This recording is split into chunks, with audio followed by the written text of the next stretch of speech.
Anyway, the elite level folks, guess what? They were getting, I think it was in the entire slides, 72% return of free energy. They worked less but yet ran faster because there's free energy available. Now, is that joint stiffness qualities? Some people will call it joint stiffness qualities. Some people call it Viagra training. No, it doesn't work, does it? All right. Anyway, but with the joint stiffness qualities, there's like I said, there's a 72% return, and ultimately, what happens, again, the metabolic system doesn't have to work as hard. So, and being a tendon issue and the tendon complex, is it more important than that? But really, you have to look back, folks. It's still a skill. It's still a nervous system thing. Because if the nervous system didn't contract correctly, the muscles, then that wouldn't work. So everything goes back to the nervous system. That's what we must look at for all this. Now, traditional plyometrics, similar. I'll give you an example. But basically, the antagonistic facilitated specialized method, okay, requires a contraction of the agonist with the simultaneous relaxation of the or antagonist to the agonist prior to the movement concentric action. So basically, again, Natalia mentioned the muscle spindles. Very important. This can be trained. Even though people, physiologists may say it can't be trained, it's only the sarcoplasmic reticulum sucking back up the calcium. You could argue, especially with the muscle spindle concept, that it can be trained. And it is going to be trained. So essentially all you're doing is, like I said on the bench press, you're pulling the bench press down to you. And a standing squat jump, instead of just free falling, you're using the hamstring and the hip flexors to pull yourself into position to cause the glutes and the quads to relax.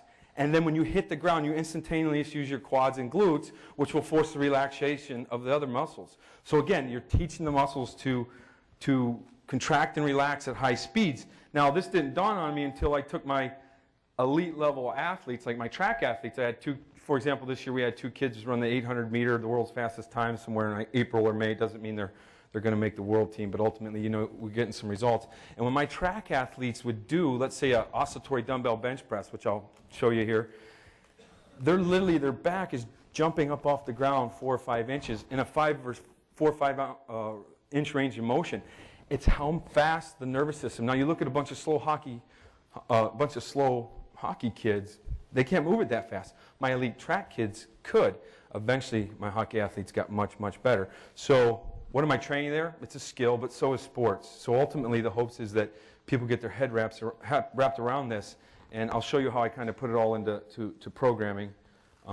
But let me just give you some example. So here's one of my former athletes. He didn't jump real hard in this. Hopefully you can see it. You've probably seen this. You see how he just kind of goes down and jumps? He wasn't trained at this point. I think he'd since retired. But he had a 44-inch vertical at 250. He was an elite level shot putter. Okay, you can see how he's just going down. So we'll go back to my slide right there. So then this athlete was one of my assistants. He's actually pulling himself down. You can see how he's actually pulling himself down into position, and he's basically using this method. You can use it with bench press. You can use it with plyometrics. You can use it with all types of different movements. So, and I'll talk about the biomechanical considerations for your programming. So let me maybe go back to my sprint swimmers and my distance swimmers. So if, let's say they're even doing the same time, how do I make the exercises specific to them? Using biomechanical aspects. What you have is the oscillatory movements that we do, and I'll show you plenty of them here in a second, just the up and down short range, pushing and pulling, is more for the sprint athlete. Why? Because everything they do is reactive. And then the full range of motion movements is more for the distance athlete, because they spend more time going through the water, applying a lot of force. So you may have all the same exercise listed in your sprint program, that's short, explosive, rapid bursts, but your distance program athlete will be doing the same exercises, but through full range of motion. And then you can separate them even more by doing the energy system based upon time.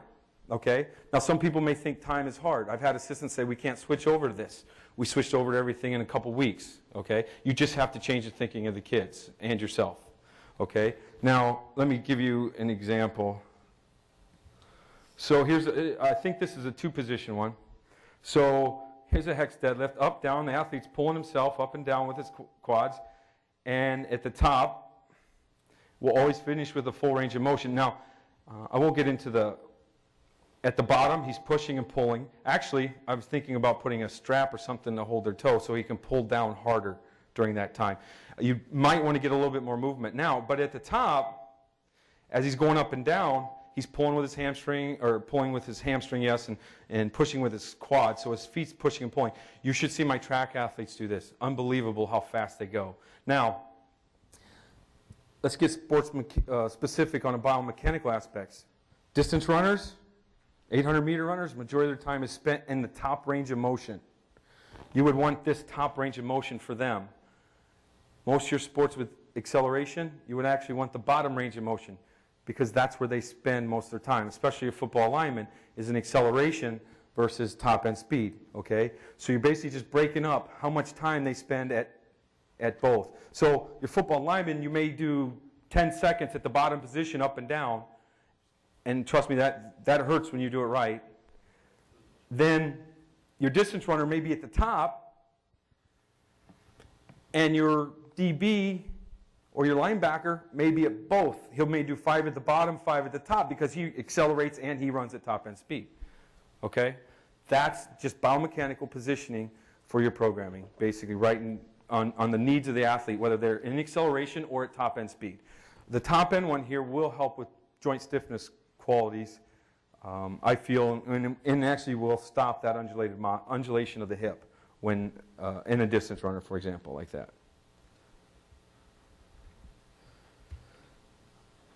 And like I said, I'll put this on my website so people can look at it.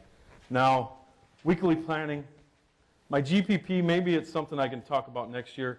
We sat down January with Danny and Andy back there, and we spent 5 days basically on the GPP model looking at what's the best options for you physically to become better.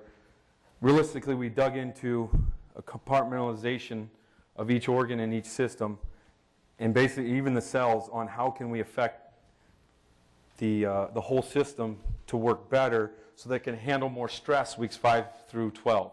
Maybe I can talk about that, but essentially, as Verkhoshansky talked in, I believe it was the Chicago conference, he mentioned, I heard the word thrown out there, was biodynamicalness. That's just the ability of the organism, possibly, as Joel mentioned, with the reserves in the bank, to be more effective to handle more stress. Now, what are ways we could do that? We could shoot people full of drugs and it's going to happen, okay? But obviously some people can't do that with drug testing and so forth. So that's why GPP is so important for all this, is to make sure. You know, I deal with a lot of my nutrition comes from horse people. The foundation of it did anyway. With the horses, the second a horse is hurt, what happens? Or let's say they're sick, got ammonia, they shoot them full of Winstrol. What happens? The immune system strengthens instantly, and they get healthier. Why is that? Why do the drugs have that much impact on them? 90% of the receptors for testosterone are in the heart.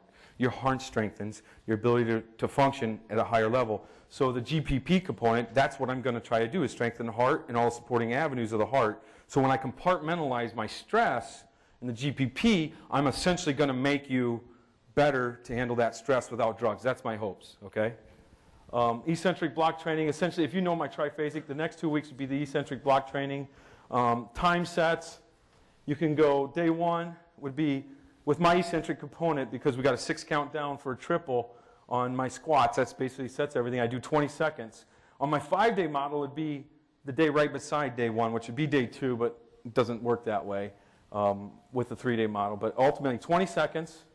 And then the max effort day is a 5-second day. And then the next day would be a more work capacity, 32 seconds. And maybe you're running, let's say, for example, you're going to do some lactate or glycolysis work on the track on day 3 that's going to last 30 seconds. 30 seconds or 32 seconds. How can you adjust that on the weight room? And you're going to run very intense. Well, in the weight room, you can go at a very intense rate, okay, give yourself plenty of rest, get your heart rate up there, very heavy loads. But what if you decide, oh, they're getting tired, and we need to do some aerobic work. You don't have to change your whole day. You can just go with lightened loads. Now here's what, okay, 32-second back squat, your heart rate's going to go through the roof, okay? Well, I just lighten the load, so I go to a single leg squat, squat for 32 seconds, and then on the track, maybe you do aerobic work that day so your heart rate doesn't get as high. So your weight room has now become aerobic because you monitored the heart rates to keep them lower, I should say, and you do your aerobic tempo work on the track that day. You can do in and outs at 32 seconds where you slow a little faster, slow a little faster. You can figure out any way you want to cut your program, but ultimately the entire concept is that that day the organism's adapt into 32 seconds. The other day, everything you do. So you're conditioning on day 2 of that week. How long is it? Not very hard. 5 seconds. Short sprints, under distance training. Okay? Everything that day. You may get 50 repetitions of weights and running, conditioning, speed development, whatever you want to call it, but it's all 5 seconds. The organism, the vascular system, the nervous system, the liver, the metabolic system adapts at 5 seconds. You'll get a greater response. Now people say, that's pretty elite stuff. You know what? My elite athletes do respond to it, but guess what? The general basic athlete, I think, responds to it very well. Why? Because, again, you're not, even though they don't have the fitness levels of the elite athlete, they still respond, and they actually respond well because you're not pulling them in 50 different directions. If you can do a GPP phase with them, yes, you're going to get better, but you are not ruining the organism by pulling it in multiple directions. Could you lift weights for a bodybuilding show and take chemotherapy? It's not going to work. Why? Because it's the stress that's pulling the body in many different directions. You have to be very specific. Okay, David Plummer, who's hopefully he's going to be an Olympic gold medalist anyway this summer, we're training. I want him to swim, I want him to lift, and he plays video games. Okay, that's it. All right, he doesn't even pay his bills. His coach pays his bills right now. Okay, he doesn't want any stress. That's what that you have to have a support system like that. It's not going to work. Okay, it just doesn't work. And the sociobiology, as I mentioned before, look, the stress you provide may not hurt me. It'll hurt me worse than Coach 80 because he's tough over here. All right. The catch is that your interpretation of the stress and the strain response. One person may think this stress isn't bad, but socially, the other person may think it's absolutely catastrophic. So then, really, the next step would be, I don't even know if they have it in this country, sociobiology, the study of sociobiology, the study of the organism response to biology and its social aspects, okay? Psychologists should probably dig into that. They're pretty effective. Anyway, then the next block would be isometric. And then actually, if you look at this, my whole summer, that's the only time, let's say, for example, my hockey team rarely goes over 10 seconds. I will keep some fitness on day 3 of weeks 8 and 9. But it's usually 15 seconds. But ultimately, the rest of the summer would be spent at less than 10 seconds working your strength models. I'll use some of the biometric training, which I'll get into weeks 12 and 13, and I'll show an example of the ASFM method.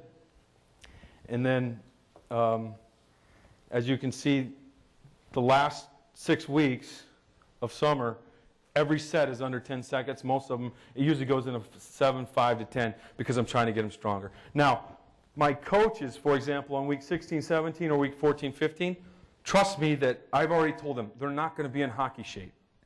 They won't be. You need to get them in hockey shape once you get to the season. I get them as strong as I can and fast as I can and have some aerobic capacity. So when they switch over to training hockey conditioning, the coaches will get them in shape. But if that's not the case, which isn't the case usually, you can just ramp up the sets, the duration of the sets, to increase the work capacity of the organism to get them ready to help your coaches. And then you also ramp up your conditioning. My undulated model, again, you can just download this. I'll just show you. Day 1, obviously, at the light loads, it's 30 to 40%. Day 2 is 50. Day 3 is 25. My submaximal high velocity, again, remember, myoglobin, animals that have high myoglobin content also have the ability to dive deep in the water for extended periods of time. So if you can increase myoglobin, you're helping out with aerobic capacity, maybe holding off thresholds, various thresholds throughout the body. But ultimately the high maximal day is something I feel is ultimately something that you need to peak with because, again, folks, you are teaching function of the body, okay?